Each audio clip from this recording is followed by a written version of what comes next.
Hello बच्चों, क्या हाल चाल। तो देखिए एक बार फिर से हमारी और आपकी मुलाकात अपने अपने बहुत बेहतरीन जो हमने एकलव्य सीरीज चलाया है उसी के अंतर्गत हो गई है। और एक बार फिर से आज हम लोग शुरू करने चल रहे हैं उसी एकलव्य सीरीज का लेक्चर 03, जो कि आज हमारा हो चुका है 7 नवंबर। क्यों?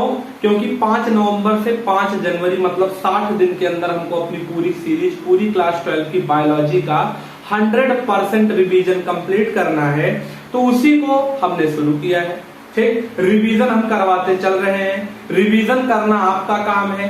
अगर आज आप इस सीरीज का पहला लेक्चर देख रहे हैं तो आपसे पहली चीज तो विनम्रता पूर्वक निवेदन है कि पहले भैया इस सीरीज का लेक्चर 1 देखिए, फिर 2 देखिए, तब यहाँ पे आइए। क्यों?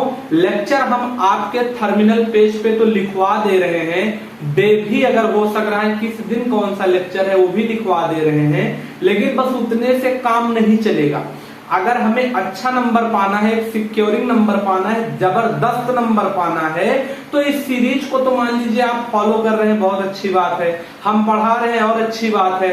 आप हमारे पढ़ाने से समझ रहे हैं चीजों को, ये उससे भी अच्छी बात है। लेकिन साथ साथ में नोट्स जितना हम बोर्ड पे लिखवाते चलें, और दूसरा चीज इंपॉर्टेंट टॉपिक का जो टर्मिनेशन है, टर्मिनोलॉजी है, उसको पकड़ने, उसको समझने का ढंग, ये 2 चीजें बहुत ज्यादा जरूरी हैं। अगर इतने को आप समझ रहे हैं तो कोई दिक्कत नहीं है। और इतना हम जरूर कहेंगे कि लेक्चर आप सिक्वेंशियली मतलब एक पैरेलल होके देखिए, एक एक टर्म आपको समझ में आए, इससे अच्छी हमारे लिए कोई बात हो नहीं सकती।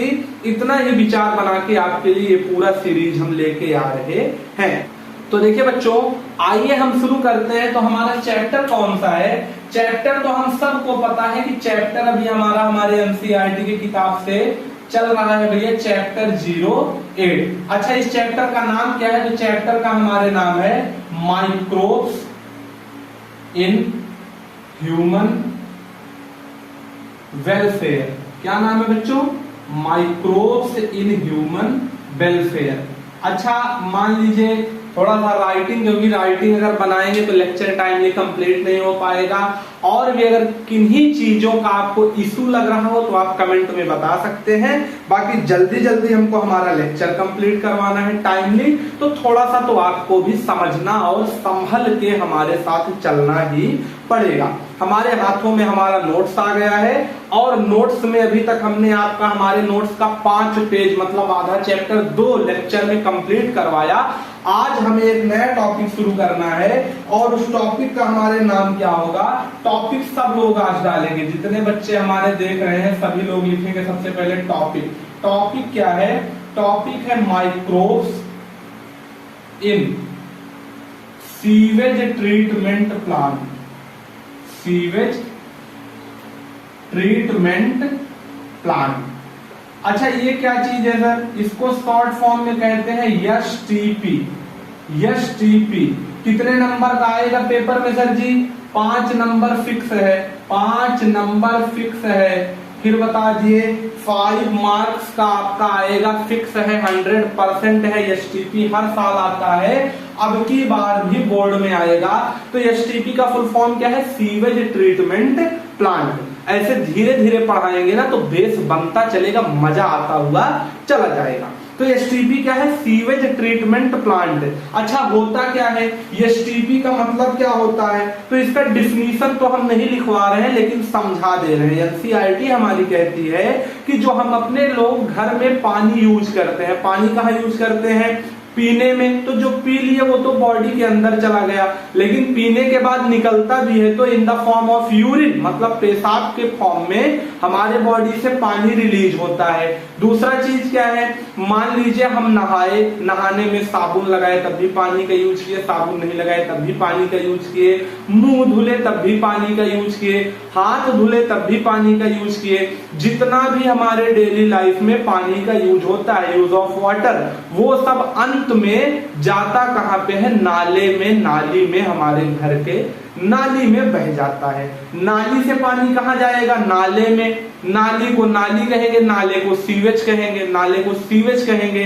अब इसी सीवेज के पानी को दोबारा पीने लायक कैसे बनाया जाए, इस पूरे ट्रीटमेंट को, मतलब इस वाटर के जो पानी नाले में गया उसे दोबारा पीने लायक कैसे बनाएं, इस पूरे प्रोग्राम को हम लोग कहते हैं सीवेज ट्रीटमेंट प्रोग्राम, STP या सीवेज ट्रीटमेंट प्लांट। पानी को साफ करने के लिए जो प्लांट लगाएंगे उसे कहेंगे सीवेज ट्रीटमेंट प्लांट। इतना आपको समझ में आ गया। लेकिन बहुत खतरनाक चीज हम बता दिए, सर जी जब पनिया चला ही गया है नाले में तो क्या जरूरत है उसको दोबारा फर्जी यूज करने का। हमारे जमीन में कमी थोड़ी है पानी के अंडरग्राउंड में, बिल्कुल कमी है। वाटर जो है हमारा वो जिंदगी का सबसे जरूरी रिसोर्स है। क्यों? जल ही जीवन है। हर जगह लाइन लिखी रहती है, जल ही जीवन है।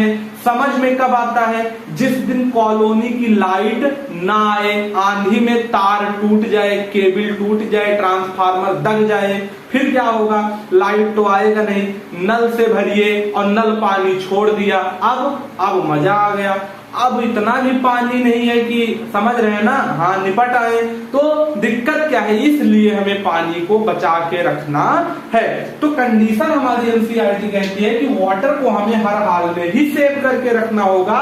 हमारा फर्स्ट और मेन मकसद यही होना चाहिए। तो नाले के पानी को दोबारा यूज करके पीने लायक बनाने के प्लांट को हम लोग सीवेज ट्रीटमेंट या STP प्लांट कहते हैं। इसमें हमें जरूरत पड़ती है बच्चों माइक्रोब्स की या माइक्रो ऑर्गेनिज्म की, बैक्टीरिया की, फंगी की, जो उसमें जो गंदगी है पानी में उसको खाएंगे और पानी साफ कर देंगे।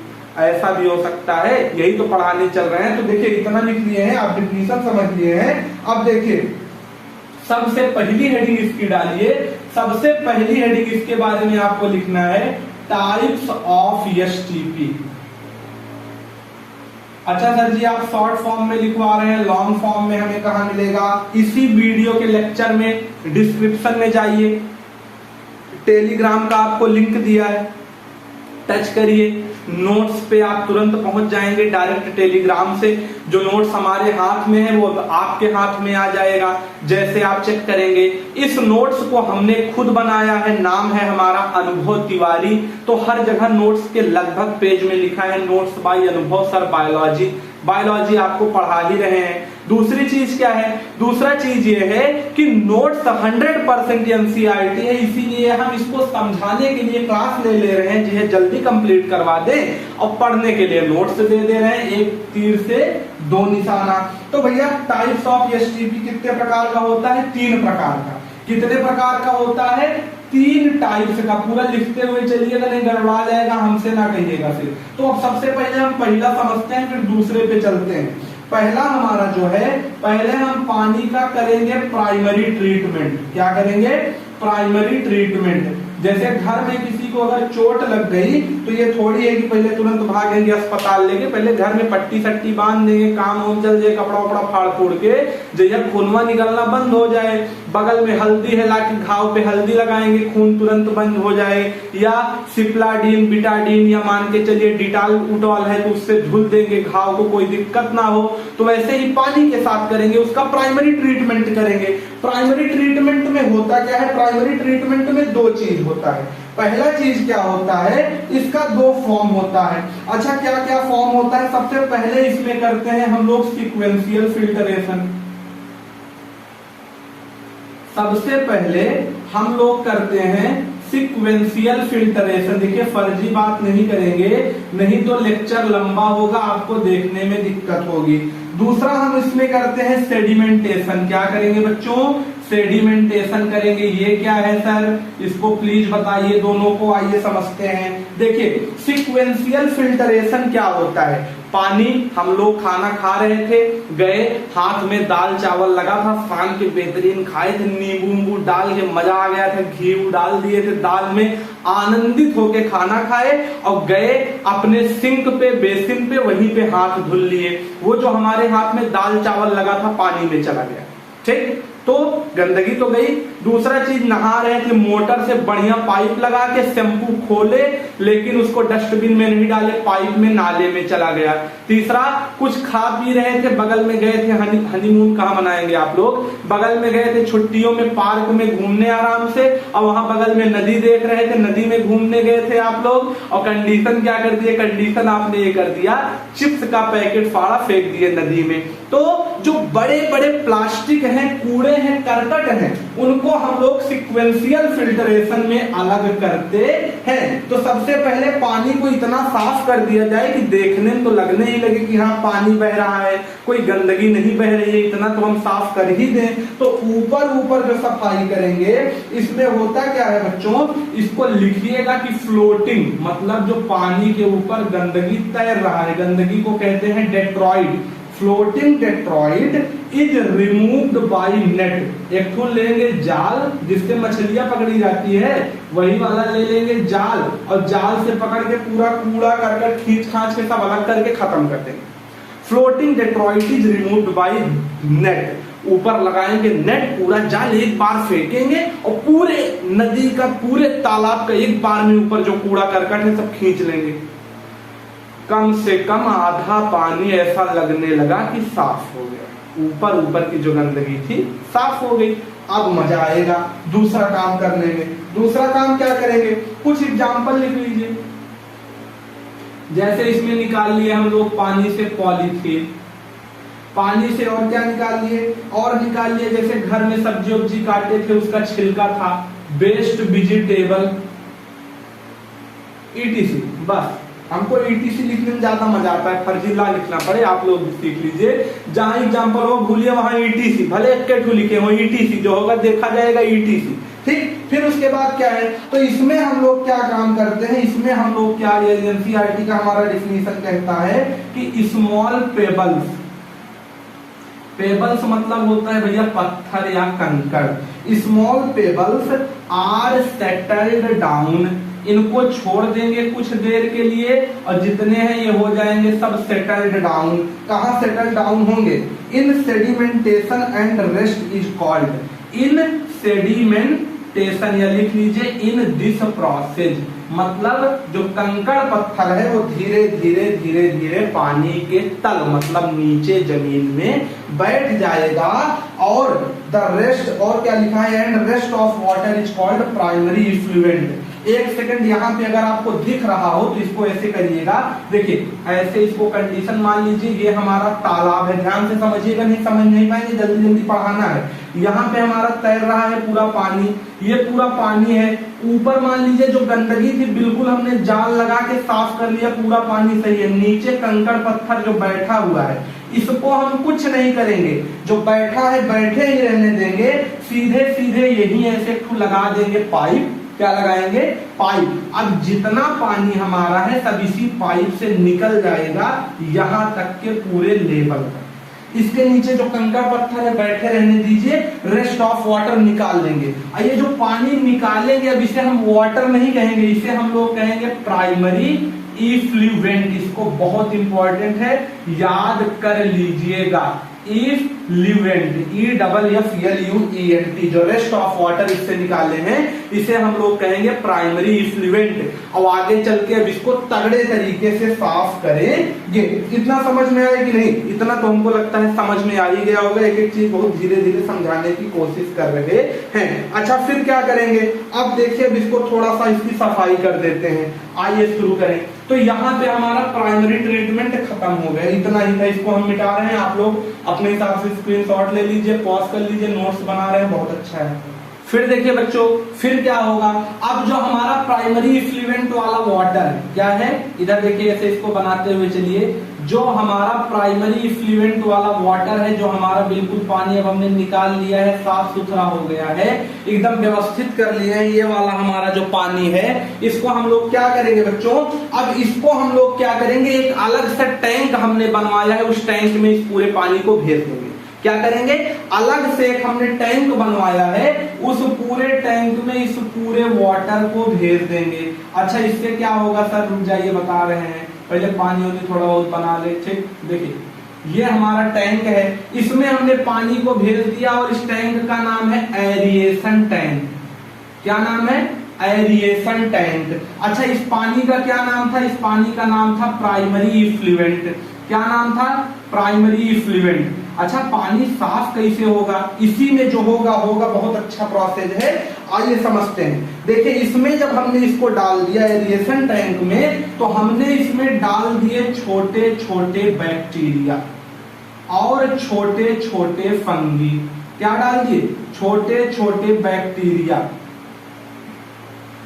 खुद हमने भैया डाला है, हमारे पास ये रखे हुए थे, इनको ला के हमने खुद बाखुद इस पूरे पानी में मिला दिया। अच्छा, मिला दिया, फिर क्या हुआ? ये बैक्टीरिया कैसे हैं? ये जो बैक्टीरिया हैं, ये कैसे बैक्टीरिया हैं हमारे? तो इसमें लिखा है कि ये पहली बात तो इसमें हमने दो चीज मिलाया। क्या क्या मिलाया? इस एरिएशन टैंक में दो चीज है। पहला है क्या? एक प्रकार का है एरोबिक बैक्टीरिया, वो बैक्टीरिया जो सांस लेता है, मतलब जो ऑक्सीजन के प्रेजेंस में जिंदा रहता है। दूसरा चीज इसमें हमने क्या मिला दिया? कुछ मिला दिए हमने फंगल कंपोनेंट, मतलब कुछ हमने फंगी मिला दी। अच्छा, फंगी कैसी है? फंगी का नेचर है भैया हेट्रोट्रॉप्स, मतलब पानी के अंदर जो भी गंदगी है उसको खा पी के ये जिंदा रहेगी। अच्छा, इससे क्या होगा? इसमें जितनी ऑर्गेनिक गंदगी, ऑर्गेनिक मतलब ऊपर का पॉलीथीन तो हम हटा ही लिए, जो भी कंडीशन था सब साफ कर लिए। अब इस पानी के अंदर जो ऑर्गेनिक गंदगी, ऑर्गेनिक क्या चीज है? जो हम लोगों ने रिलीज किया अपने बॉडी से। जैसे एग्जाम्पल में हमने मुंह धोया, एक्सरसाइज करके आए थे, जो पसीना था पानी में मिल गया है, उसको ये खत्म करेंगे। दूसरा चीज क्या है? हमने उसमें क्या यूरिन पास किया है, पेशाब किया है पानी में, उसको खा पी के खत्म करेंगे। तीसरा चीज क्या है? जितनी भी घर की गंदगी है, शैम्पू वम्पू आप डाल दिए थे, नहा रहे थे, उसी से नहा लिए, नाली में चला गया, उसको साफ करेंगे। तो जो भी ऑर्गेनिक कंपोनेंट वाली गंदगियां हैं उनको ये साफ करेंगी। और साफ कैसे करेंगी भैया? जितना भी इसका रूल, मतलब इसका काम यही है, यही लिख लीजिएगा सीधा सीधा, ये कंज्यूम कर देंगी। क्या? खुद ये कंज्यूम करेंगी ऑर्गेनिक इम्प्योरिटी। जितनी भी ऑर्गेनिक इम्प्योरिटी पानी में हमने फैलाई है उसको खुद खाएंगी एंड रिड्यूस करेंगी, कम करेंगी। क्या? रिड्यूस करेंगी BOD of water, BOD of water, H2O, ये कम कर देंगी वाटर का बीओडी, बायोलॉजिकल ऑक्सीजन डिमांड। ये क्या चीज है? आइए बीओडी समझे, यही एक किनारे तुरंत समझ लेते हैं, कुछ बहुत ज्यादा नहीं है, बस डिफिनीशन इसकी थोड़ी सी काम पेपर में आती है। अच्छा, बीओडी फुल फॉर्म लिखेंगे बायोलॉजिकल ऑक्सीजन डिमांड। अच्छा, क्या सर ये सीरीज आपकी हम पढ़ के बोर्ड में टॉप कर सकते हैं?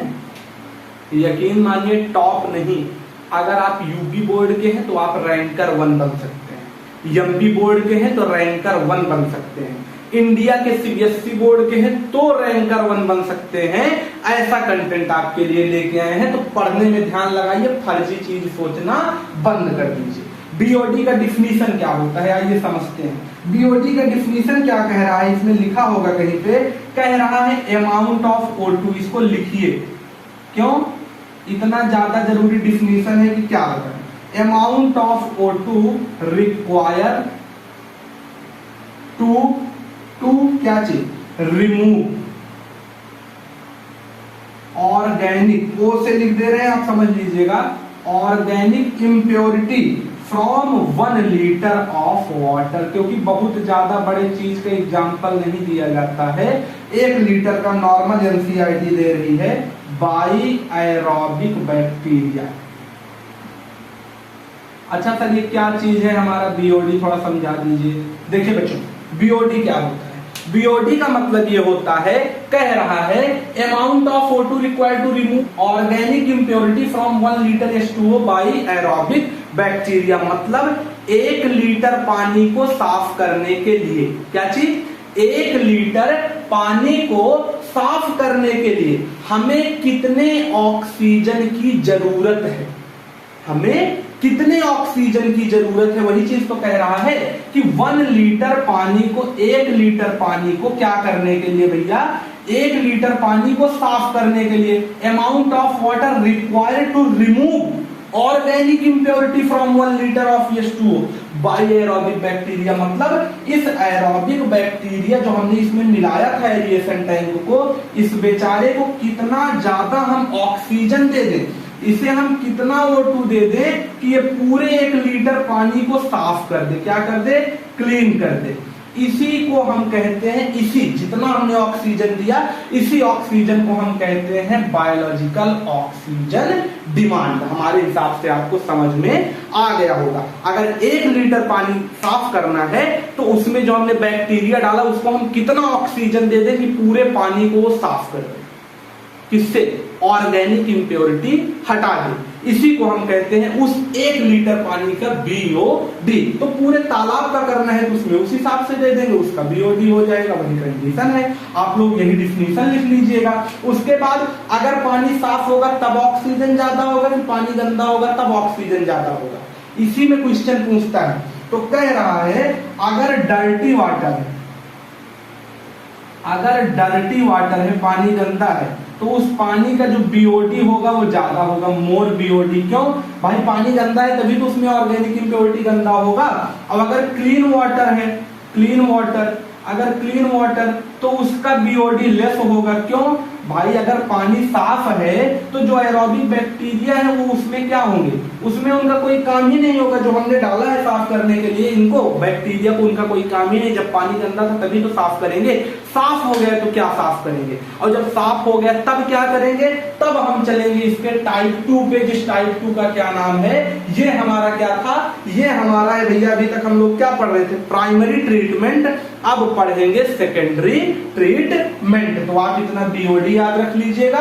दूसरा चीज आपको क्या याद रखना है, BOD का डिफिनीशन। उसके बाद क्या है, ये हमारा एरिएशन टैंक में क्या चीज होता है, तो एरोबिक बैक्टीरिया फंगल कंपोनेंट मिला होता है, जो इसका जितना गंदगी है खुद खाएंगे और इसका BOD घटा देंगे। इसको आप मन करे लिख लीजिए, मन करे हम पॉज करके आप लिख लीजिए, इसको हम इरेज करने चल रहे हैं। फिर देखिए बच्चों, उसके बाद क्या हुआ, उसके बाद हम लोग जो पानी हमारा एरिएशन टैंक में साफ हो रहा था, वहां से हम लोग शुरू करेंगे क्या, उस पूरे पानी का सेकेंडरी ट्रीटमेंट। उस पानी को थोड़ा सा और ज्यादा हम लोग साफ करेंगे और उसको हम लोग उस पानी का शुरू करेंगे सेकेंडरी ट्रीटमेंट। अच्छा, सेकेंडरी ट्रीटमेंट कैसे होगा सर जी, आइए आपको बता देते हैं। देखिए, सेकेंडरी ट्रीटमेंट में कुछ नहीं होगा, वो जो हमारा सेकेंडरी ट्रीटमेंट में हमने जो टैंक लिया था, जिसका नाम रखे थे हम लोग क्या, जिसका नाम हम लोग रखे थे एरिएशन टैंक।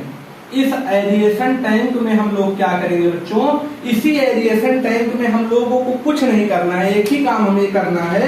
हमारा काम क्या होगा इस एरिएशन टैंक के अंदर, तो इस एरिएशन टैंक के अंदर जो पानी है, क्यों, क्योंकि इसमें हमने 2 चीज मिलाया था। क्या चीज, एक बैक्टीरिया डाले थे, ये हो गया हमारा बैक्टीरिया, बैक्टीरिया एरोबिक बैक्टीरिया था। और दूसरा चीज क्या है, दूसरा चीज हमने इसमें फंगी मिलाया था, ये हो गया हमारा फंगी। फंगी कैसा था, फंगी हमारा था हेट्रोट्रॉपिक। फिर देखिए बच्चों, फिर क्या होगा, फिर एक बहुत छोटा सा कंडीशन है जिसमें कुछ होगा नहीं, तुरंत हमारा पानी हो जाएगा क्लीन। बस 1 मिनट लगेगा, हमें इतना ही समझना है कि अब जो ये हमारा एरिएशन टैंक वाला जो हमने इसमें बैक्टीरिया और फंगी मिलाया था, जो पानी को बिल्कुल साफ कर रहे थे, उन्होंने जब पानी को साफ कर दिया है तब क्या होगा, तो इन दोनों को हम लोग एक साथ कह देंगे फ्लॉक्स। क्या कहेंगे, फ्लॉक्स। अच्छा, फ्लॉक्स क्यों कहेंगे भैया, क्योंकि बैक्टीरिया और फंगी को आपस में हम लोग कहते हैं फ्लॉक्स, जो यूज होता है एसटीपी प्रोग्राम में। अच्छा, इससे कंडीशन क्या होगा, ये टोटल फ्लॉक्स जो है, इन्होंने पहला चीज तो रिड्यूस कर दिया, मतलब पानी में जो बीओडी था, बीओडी को कम कर दिया। हमने पिछले स्लाइड में देख लिया, इन्होंने बीओडी कम किया। अब जैसे ही इन्होंने बीओडी कम किया, वैसे अभी तक जितना एरिएशन टैंक में गंदगी थी उसको ये घूम घूम के खा रहे थे। अब क्या होगा भैया इनके साथ, अब कुछ नहीं होगा, गंदगी खत्म हो गई। और जब गंदगी खत्म हो गई बेचारे, तो बीओडी जब कम कर दिए तो ये घूमेंगे क्यों, जहां जाएंगे कुछ रहेगा ही नहीं, आराम से आके इस टैंक के नीचे खुद ब खुद ये लोग बैठ जाएंगे। अब ऊपर बचा साफ पानी जिसका इन्होंने ऑर्गेनिक इम्प्योरिटी खुद खा पी के खत्म कर दिया। हम लोग और कुछ नहीं करेंगे, इस पूरे पानी को एक और टैंक में ले आएंगे जिस टैंक का नाम होगा एनाएरोबिक स्लज डिजास्टर। अच्छा, ये क्या काम करेगा सर? इसका काम तो बहुत छोटा सा है। एनाएरोबिक स्लज डिजास्टर हमारा क्या काम करेगा? तो एनाएरोबिक स्लज डिजास्टर क्या काम करेगा? इसमें हमने पहले से ही एक प्रकार का रखा है बैक्टीरिया जिसका नाम है मेथेनोजेंस, जो बनाता है मीथेन। और इसमें से जब हम ले आएंगे तो मान लीजिए थोड़े बहुत जो नीचे नहीं बैठे हैं हमारे, इनका क्या नाम है? इनका नाम है फ्लॉक्स। इनका नाम है फ्लॉक्स, हमने ऊपर लिख ही दिया।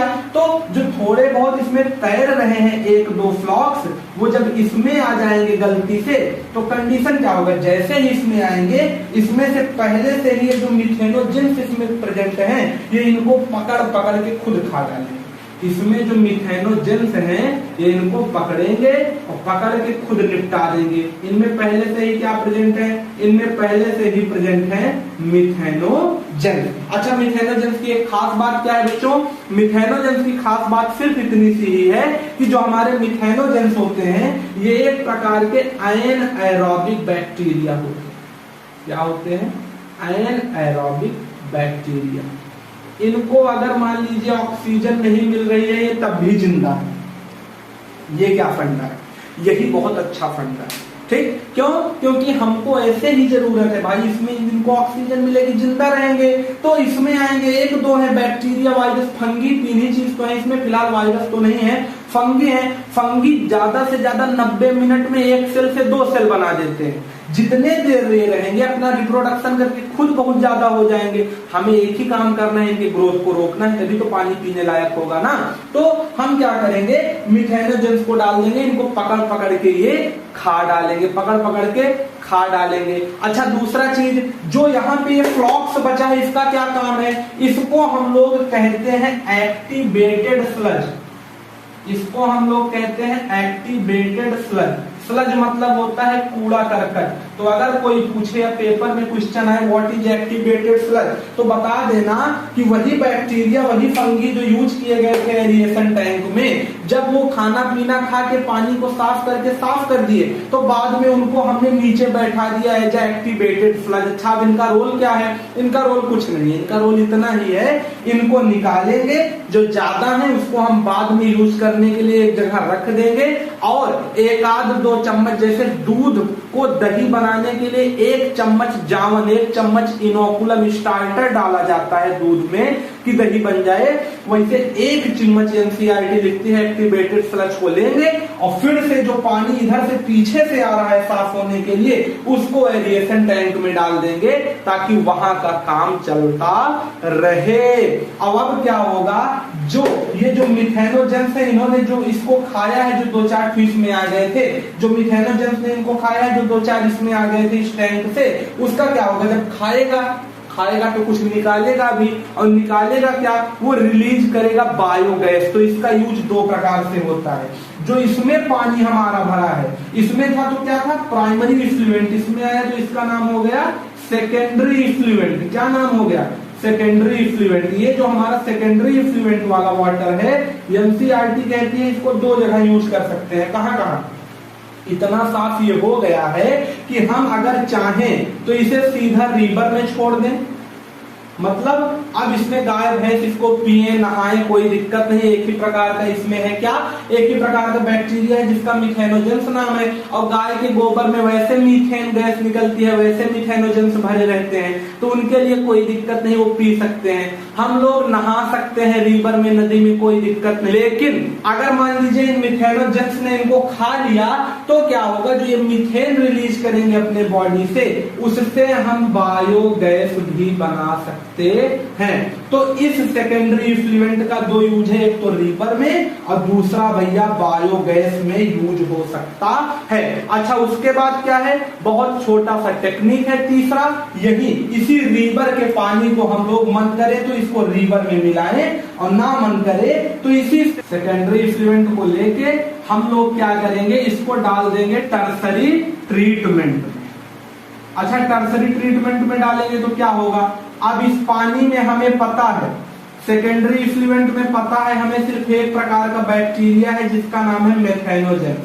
अगर ये हमारे बॉडी में जाएगा तो हमें नुकसान पहुंचाएगा। हमें कुछ नहीं करना, सीधा एक काम करना है। काम क्या करना है भैया, कुछ नहीं, इसको हम लोग टर्सरी ट्रीटमेंट में डालेंगे, या तो आरओ लगा दीजिए, आरओ से क्लीन कर दीजिए, मर जाएंगे, खुद पी लीजिए, या यूवी रे जैसे अल्ट्रावायलेट रेज से साफ कर दीजिए, या एनसीईआरटी कहती है जर्कोनियम आयन डाल दीजिए।